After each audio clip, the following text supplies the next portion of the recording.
Hello, hi, how are you? This is Coach Aaron Saft in the Running His Life podcast. And we're just going to do a catch-up episode because it's been a minute. I've had some great guests, and I really appreciate those guys coming on and talking and sharing their stories and conversations. Really enjoyed having those people on, and I'm going to have another guest next week, my strength coach, Will Frantz. He's going to come on, and we're going to talk about isometrics and plyometrics and how we can incorporate those things and if we should incorporate those things. So that will be next week, which looking forward to the conversation and catching up with Will.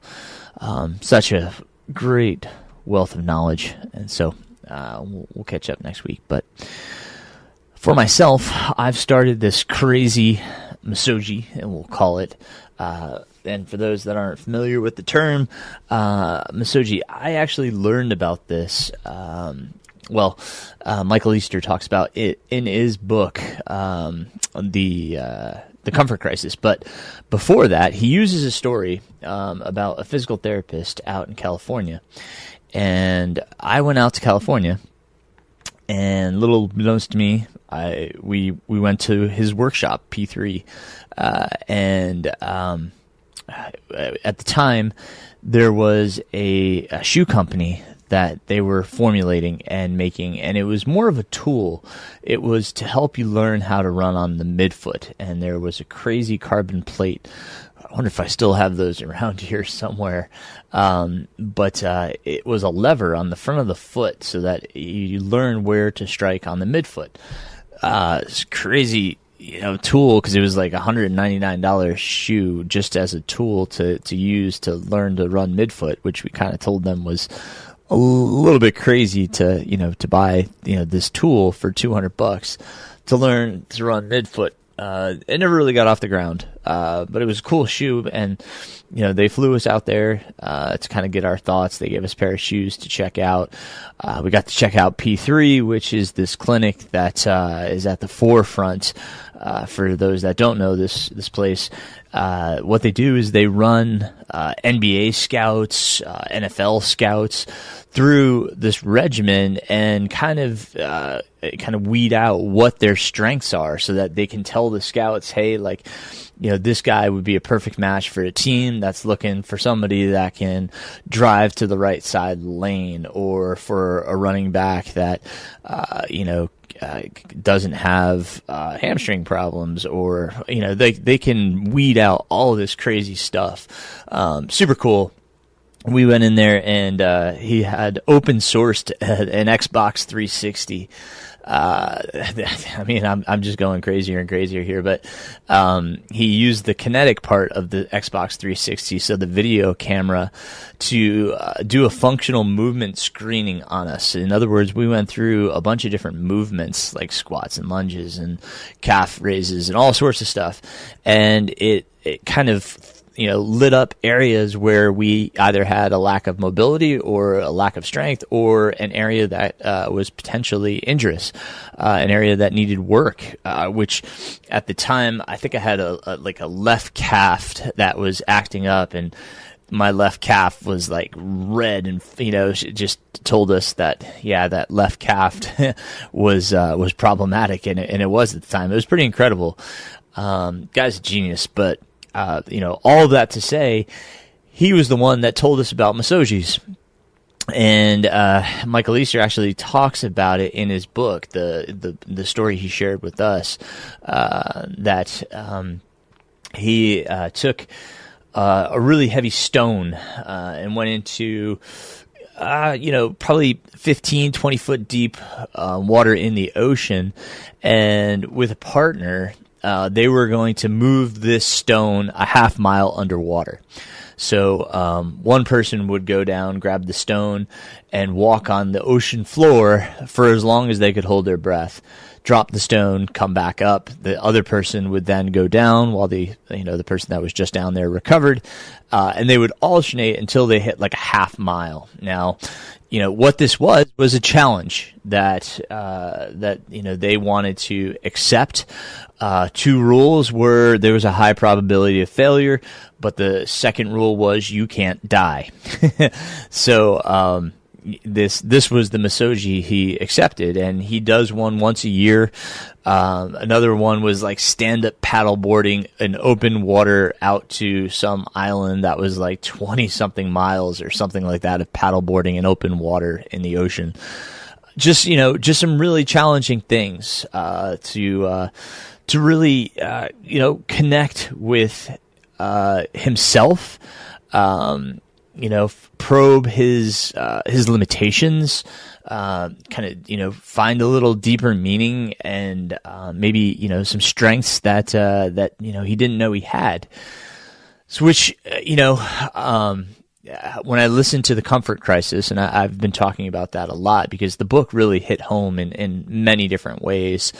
But I said to myself, I really have become comfortable. And, I kind of found that in the Tour de Gens where, I got into the first night and just being alone was super uncomfortable. Like I was super uncomfortable and I was not okay. I couldn't, imagine being out there another 3 nights by myself. Like, it was beyond my comfort. And so I said, all right, well, I need to work on these things. I need to get back to finding, some challenges that would put me in uncomfortable situations in which I potentially didn't want to be out there, but in order to finish the challenge that I laid for myself, I had to keep moving forward, if you will. So, I remembered a long time ago, Des Linden did a challenge for herself, and it was to add a mile a day. I was talking about this with one of my former high school runners over text, and he seemed to remember her doing it in October. He actually remembered her doing this as well, and I chose December because there's 31 days. So, on December 1st, I ran a mile. December 2nd, I ran 2 miles. And I'm up to, today is December 4th as I record this. I ran my 4 miles today. Tomorrow will be 5 miles. So, onward and upward, right? Till December 31st. I've had multiple people kind of comment about what this will entail. And, of course, I know what this will entail. One comment was, the last 3 days will total 90 miles, 29, 30, and 31 miles. The last week is going to be, in the hundreds, just under 200 miles in a week.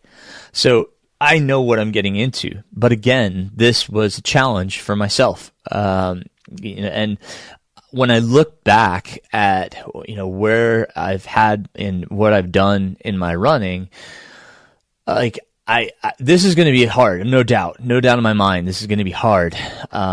Impossible? No. Is there likelihood for failure? Maybe. Today I felt under the weather. I kind of noted in Strava. I didn't feel great, but I got it done. I went out there and got it done. So there can be illness. There can be injury. There could be a ton of things, right? That could pop up.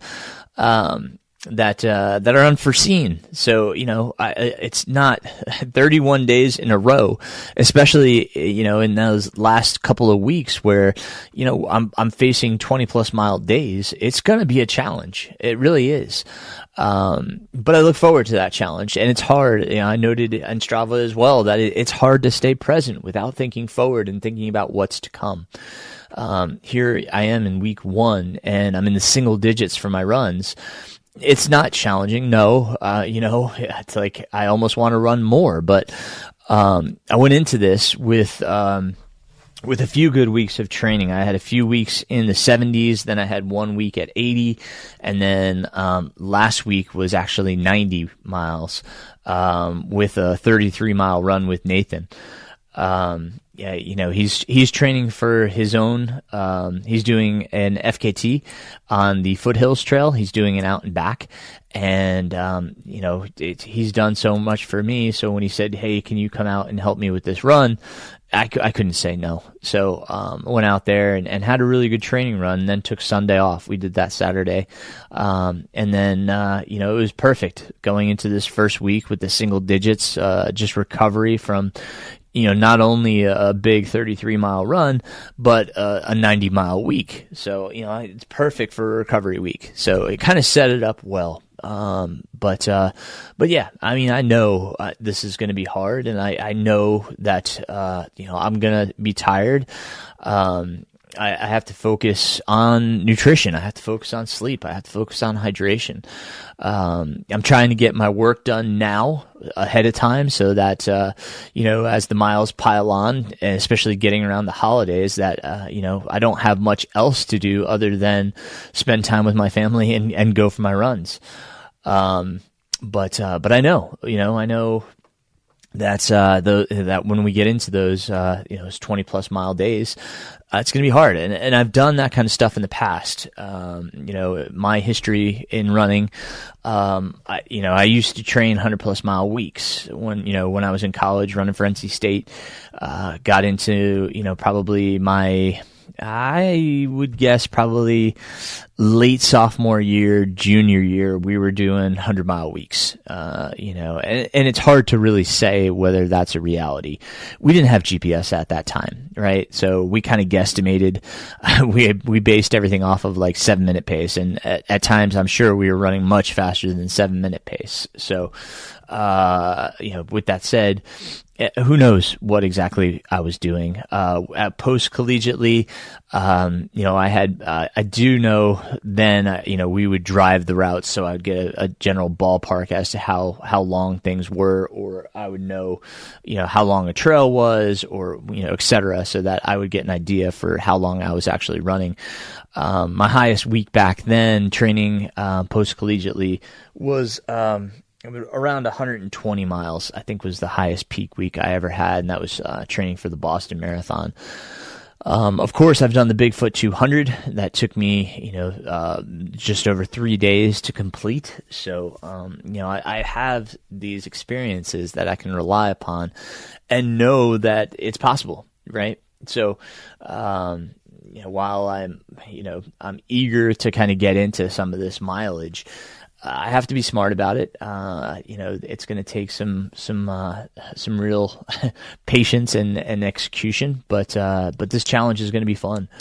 I know it's kind of weird to say, but it's excited me, kind of like a race would. And we're going to talk about races as well, but the reality is, I haven't really taken a step back and just kind of enjoyed training. I did for Tour de France, but not truly training for a race. This is just going out there and doing something for myself, which is kind of cool. And I guess races are to some extent, but I look at this and I view this differently. And my hope is that I can take this vantage, this view of this experience and translate that to, what I have coming up. So I'm hoping I can make a mental shift in training, and kind of view it as this fun experience that I'm experiencing right now. So, what I've been doing, in those weeks of training, obviously we talked about the heart rate and making sure that I was staying within a certain percentage. Things were improving and going extremely well. So, but I was doing some uphill training on some of the routes that I'll be using for this challenge. So I've got a few dirt roads that I'll use. 2 of them have some pretty substantial climbing in them. A third is just kind of rolling. So depending on the day, depending on how tired I am, is what I'll do. I still plan on kind of using heart rate. The past few days I've just gone off of wrist-based heart rate. The I haven't put on the heart rate monitor. And honest, I've had a a chafe mark from my pack for like the past 2 weeks that really hasn't healed because I continue to wear the heart rate monitor over it. Where it really wore on one of my ribs. I have a sore on one of my ribs, and the heart rate monitor has not allowed it to heal. So I'm kind of trying to give it a little time to heal, so I can use the heart rate monitor without having that that cut continue to not heal. But with that said, I continue to kind of monitor heart rate. Today was kind of wacky. I don't think my heart rate was connected or doing well at first. It had it reading up in like zone 5 when I just started, and it was like super easy. So I know that was off. But as soon as this rib heals, I'll be putting back on the heart rate monitor. Just going off the effort right now, having done so much by heart rate the past few weeks, I kind of get a sense for what it should feel like. So I've been kind of using that as my gauge at the moment. I check in on my watch to make sure it's somewhere in the ballpark. But once again, pretty soon I'll be able to start wearing the heart rate monitor again. But yeah, so all of this I view as building my base, and building my base for what? Well, my grand plan for 2026, if it comes to fruition, is the Rocky Mountain Grand Slam. I am a sucker for series. I love series of races. Having done the Grand Slam in 2023. This Rocky Mountain Slam came to my attention while I was doing the Grand Slam. My friend and former guest, Paul Terranova, he was doing the Rocky Mountain Grand Slam that year. The Rocky Mountain Grand Slam, it has expanded because some of the races are so difficult to get into. There's a lottery for many of the races that are in the original Rocky Mountain Grand Slam, which makes it very difficult to get, to complete it. It was the same for the Grand Slam. It can be challenging to get into a lot of those races, but for the Rocky Mountain Grand Slam, you can choose from 3 of the following, and the 4th has to be the bear. The conclusion has to be at the bear. And what the bear has done, they put the lottery has opened for the bear, so I put in for the bear. It was the first race that I entered for. That's not true. Hard Rock was the first race that I entered for, and December 6th, we find out about Hard Rock. Hard Rock is also in here. So with that said, though, the bear, on their lottery entry, you can check a box and say that you're going to try to complete the Rocky Mountain Grand Slam. If you do not get in to the bear in March, when the registration opens up for the Rocky Mountain Grand Slam, you can write a letter to the bear stating that you have registered for the Rocky Mountain Grand Slam, and they're supposed to allow you, to entry into the bear if you had not got in through the lottery. So that's the last race that you can do. The first race that is in the slam, the first race date is June 5th and 6th, and that is at the Scout Mountain 100, and that is in Pocatello, Idaho.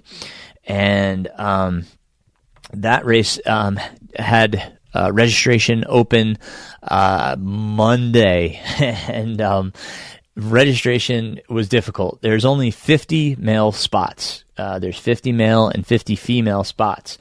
When they opened at 2 a.m. our time, Eastern Standard, they opened at 12 midnight, the Mountain Standard Time, their time. So I had to set my alarm for 1:45 a.m., get up, go downstairs, get the registration open and ready to click my buttons to make sure that I got in, because there's only 50 spots. And I wanted that to be my first race. So, got up, I did it, I registered. I'm registered for Scout Mountain. That will be the first in the Rocky Mountain Grand Slam. Again, that's beginning of June 5th and 6th. Really looking forward to that. I really haven't spent much time in Idaho, so I'm really looking forward to going out there and checking out something new. Luke Nelson and his wife put on that race, so I'm looking forward to that experience. I had a conversation with my wife about this. She thought I was nuts because the first slam was just so rough on me. I didn't enjoy the experience, to be honest. There wasn't many races in that slam that I really can say I had an affinity for. It's not taking away anything from any of those races. I just did not have a great experience throughout that slam. She's like, you just really didn't have I said, well, I'm hoping this is a different experience. I'm hoping that these races are much more enjoyable. Hopefully I'll get to see some different things. We'll see. And again, we'll see, because Hard Rock would be the second race pending the lottery. This year, it would be the opposite direction of the direction that I have already done it. It's so hard to know. If I get in, that's wonderful. If I don't, then, back to the drawing board. The same day is actually registration for Ouray. The Ouray 100 is probably one of the toughest, mountain races in the U.S. with over 40,000 feet of vertical gain. But I am thinking that would take the place of Hard Rock. Before both of those is actually the Bighorn 100. I've done Bighorn 100. I would love to go back, but the reality is it's the same weekend as nationals, outdoor track nationals for my daughter. So I don't want to potentially put that on there. And if she goes to nationals, I want to be there for that. I missed it last year because I was traveling with my son for Nike Nationals out west. So I don't want to do that to her 2 years in a row. So, Bighorn is kind of out for me as much as I would like to do it again. So Scout Mountain's number one. Bighorn, again, not going to try to register for that one. Looking at some of these prices too, dear Lord, these hundreds are getting so expensive. I don't know if you're experiencing that as well, but my goodness, some of these are so, like Bighorn, I looked at the registration tag and I was like, oh my gosh, it's so expensive. But yeah, so this Saturday I'll find out a little bit more. This comes out on Friday the 5th.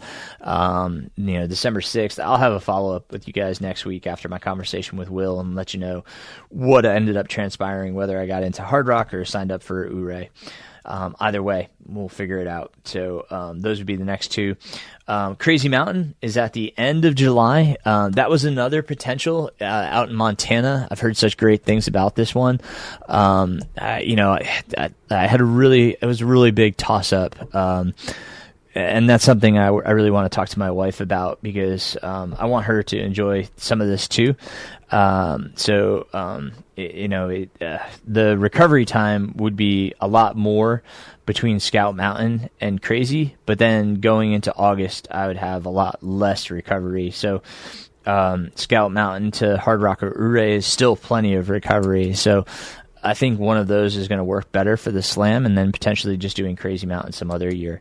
But I want to talk to my wife and see, because I have no problem with any of those three, Hard Rock, Ouray, or Crazy Mountain, but I want her to kind of decide whether she wants to go back to Colorado or go out to Montana. So, TBA. High Lonesome is also another option. I've talked about High Lonesome in the past, having completed that one. Again, can't really say I have a big affinity for that race. Nice area, great people, nice organization, not a great course. That's all I can say about that. Really, I mean, worst came to worst, if I got in the lottery, I would say, yeah, if it's for the slam, okay, but I honestly, not my pick for, top ultra, mountain ultra. So I'd like to cross that one off and say no. Leadville, I did put in for the Leadville lottery. The Leadville 100 is another option.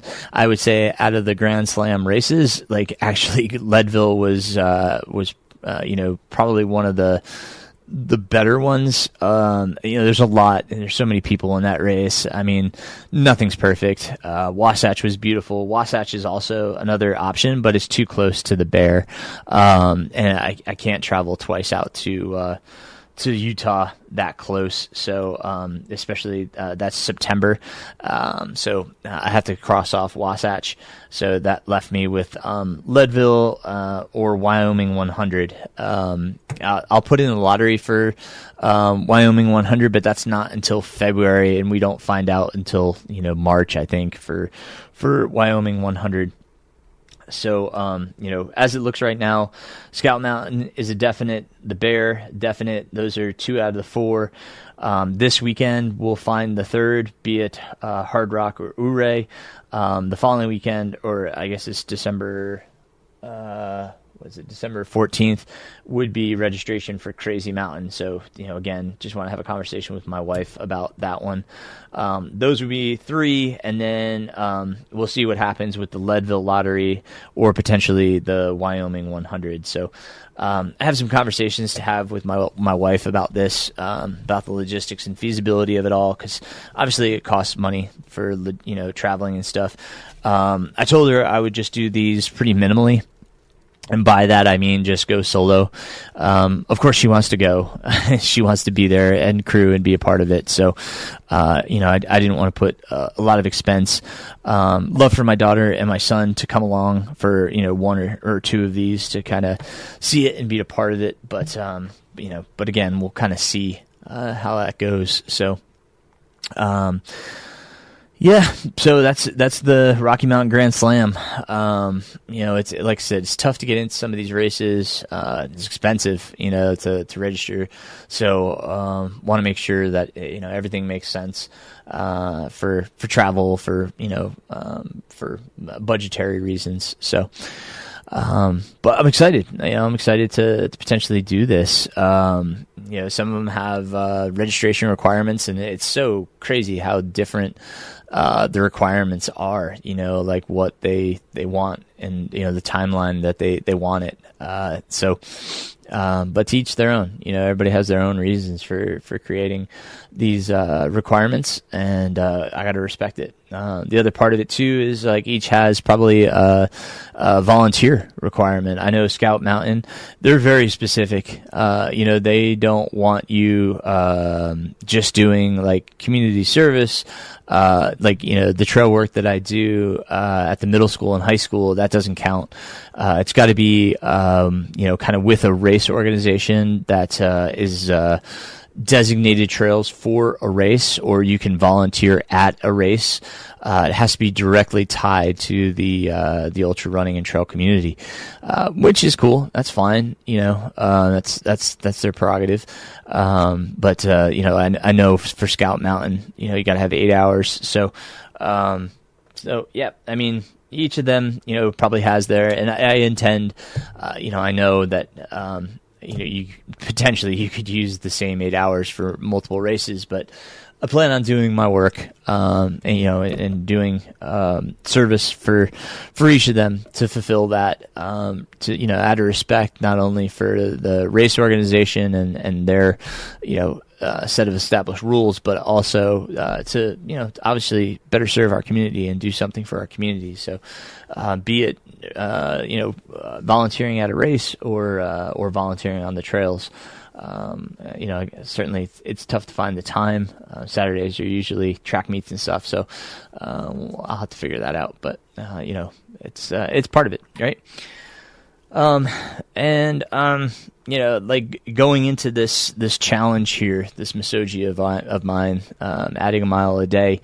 I picked up some new footwear. Haven't talked about kind of gear in a minute, but I picked up the Escalante 4 and the Via 2, which the used to be the Forward Via 2. I think they just call it the Via 2 now.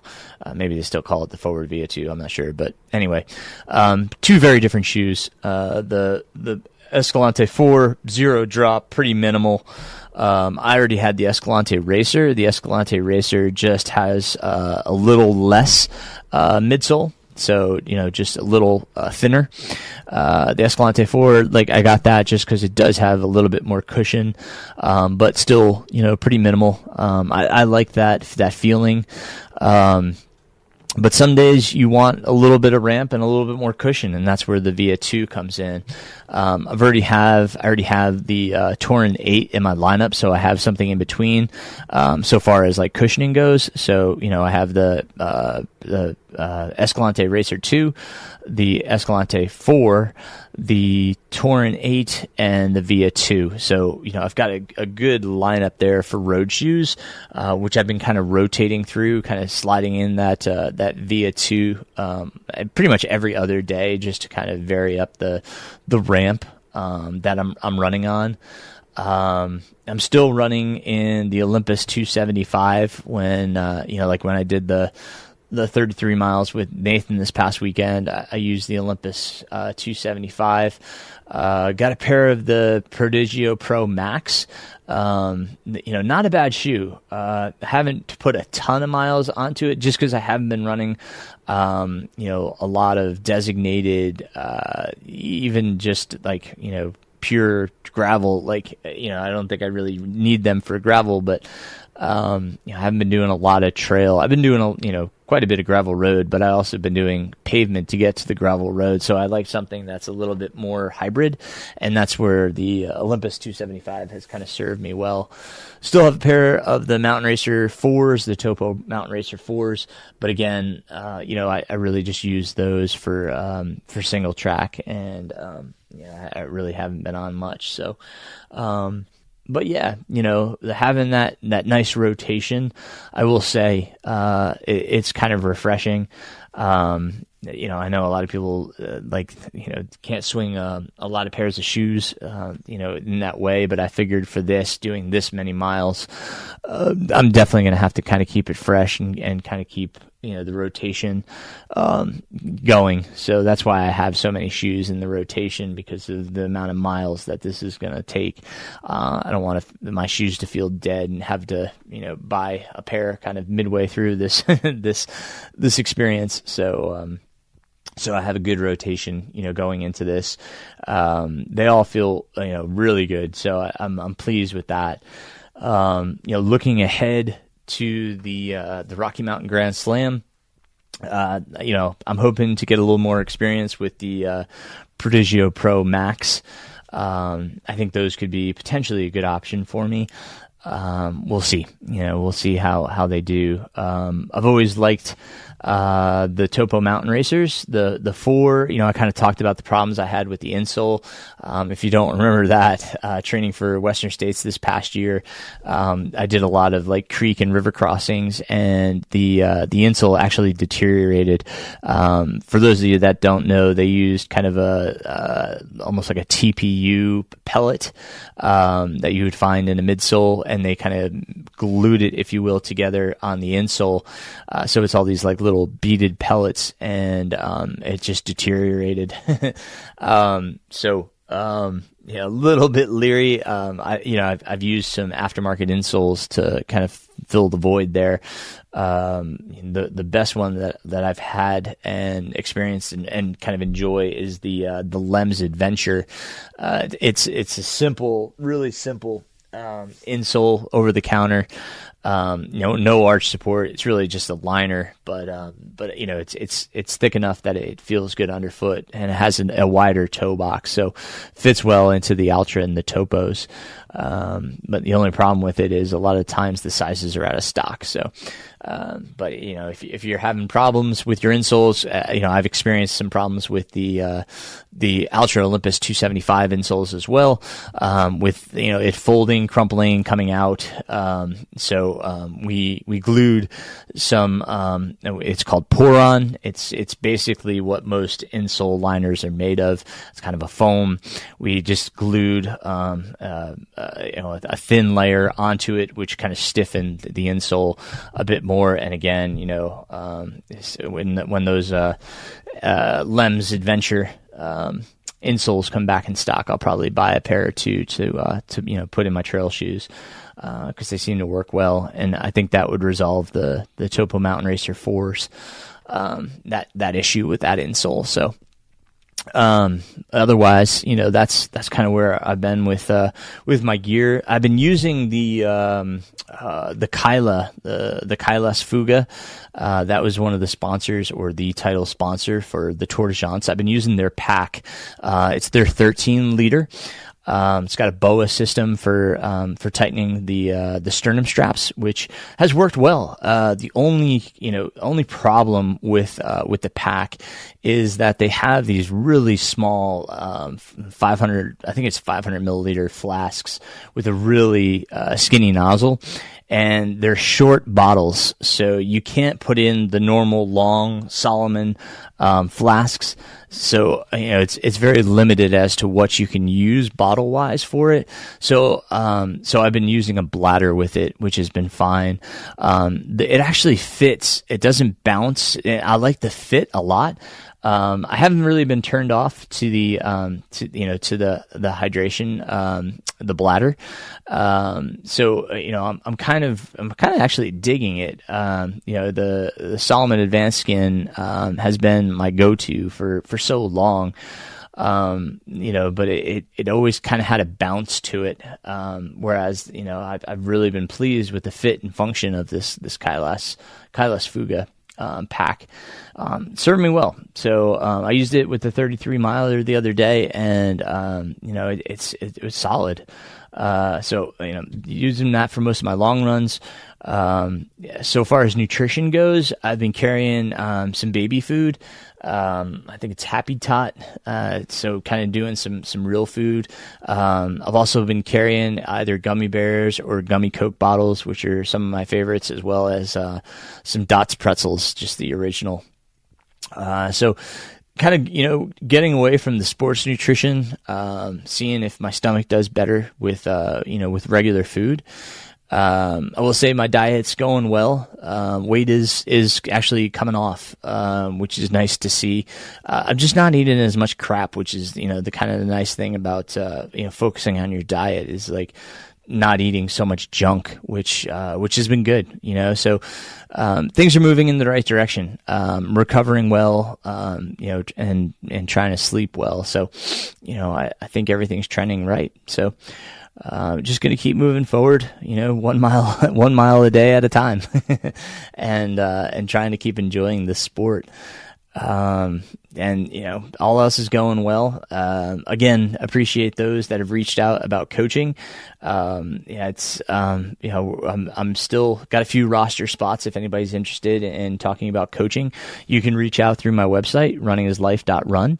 All of the ways to contact me are in the show notes. Happy to have those conversations and talk about coaching. So, if that's something you want, please, reach out.